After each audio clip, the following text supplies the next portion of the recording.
వహిస్తున్నటువంటి బుచ్చన్న గారికి ముఖ్యంగా ఈ యొక్క జాబ్ మేళా కార్యక్రమాన్ని నిర్వహించాలనేటువంటి ఆలోచన తీసుకొచ్చి నా యొక్క అభిమానిగా ఈరోజు ఇప్పుడే చెప్పడం జరిగింది.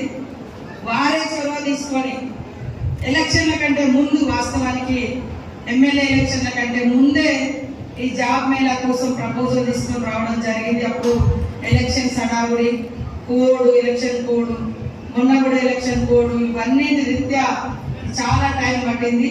ముఖ్యంగా నాకు చాలా సంతోషం.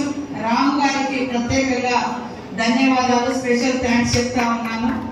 వాస్తవానికి ఎలక్షన్ల కంటే ముందు ఒకసారి ఫోన్ ద్వారా మేడం మీకు మేము జాబ్ ఇస్తాం, జాబ్ మేళ పెట్టండి అని. అట్లాంటిది ఏ నెంబర్ ఉన్నా నేను వెంటనే సేవ్ చేసుకుంటాను. పేరు ఏ పేరు అంటే ఇంకా రాము పేరు ఉంది కాబట్టి తక్కువ మరి సేవ్ చేసుకున్నాం. జాబు కొట్టిన, చాలా సేపు కొట్టిన, మొన్న కొడితే ఆ జాబ్ రామ్ గారు పడ్డాడు. మళ్ళీ వెంటనే గుర్తు చేసి మీరు అప్పుడు జాబ్ ఇస్తా అన్నారు కదా, మరి ఇప్పుడు పెడదామా అన్న అంటే వచ్చి టైం ఇచ్చి మరి ఈ డేట్ని ఫిక్స్ చేసి ఈ రోజు కూడా మా అందరికీ చాలా చాలా సంతోషమైనటువంటి రోజు. మా రాహుల్ గాంధీ గారు పుట్టినరోజు. వారి యొక్క పుట్టినరోజు సందర్భంగా మీ అందరి తరఫున, మనందరి తరఫున వారికి జన్మదిన శుభాకాంక్షలు తెలియజేస్తా ఉన్నాం.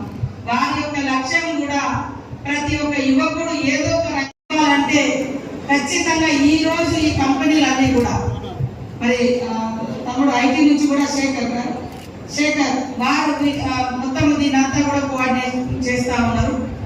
మీకు మళ్ళీ డీటెయిల్స్ కూడా చెప్తారు, ఇంకా ఏ టేబుల్ దగ్గర ఏమి ఉందని. కాబట్టి ఖచ్చితంగా ఈ జాబ్లలోకి వెళ్ళండి. At the same time government కూడా నోటిఫికేషన్ ఇస్తుంది. కానీ ఆ నోటిఫికేషన్లలో మరి మీ క్వాలిఫికేషన్, అక్కడ వచ్చే నోటిఫికేషన్.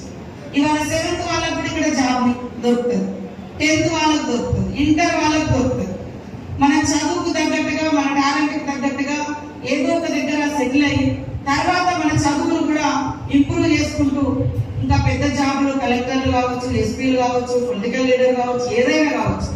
కానీ పునాదిని మాత్రం వదులుకోకుండా, కాలాన్ని వృధా చేసుకోకుండా ఈరోజు మీరు కనీసం ఒక 1000 మంది యూత్ అయినా మీరు ఈ రోజు సర్టిఫికెట్స్ తోటి ఇళ్లకి వెళ్ళి మీ అమ్మా నాన్నకు నాకు పలానా కంపెనీలో ఉద్యోగం వచ్చిందని చెప్తే వాళ్ళు ఎంత సంతోషపడతారో మీరు ఆలోచించండి.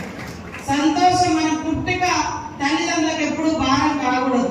వాళ్ళకు ఒక నమ్మకాన్ని, వాళ్ళని మనం ఇప్పుడు అంటే మనల్ని ఎట్లా పెంచిరో మన తల్లిదండ్రులు కూడా మనం అట్లా ఇప్పుడు సాగుతున్నటువంటి పరిస్థితిలో ఉండాలి.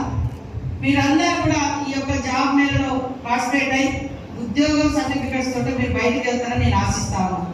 ఇంకొకటి, మీరు హైదరాబాద్ పోతారు, హన్మకొండ పోతారు, సింగిల్ పర్సన్ మరి సాలరీ తక్కువ ఉంటుంది.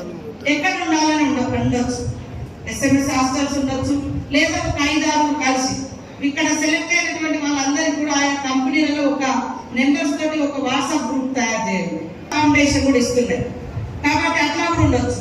లేదా ఒక 5-6 పిల్లలు కలిసి ఒక దగ్గర రూమ్ తీసుకొని ఒక 1000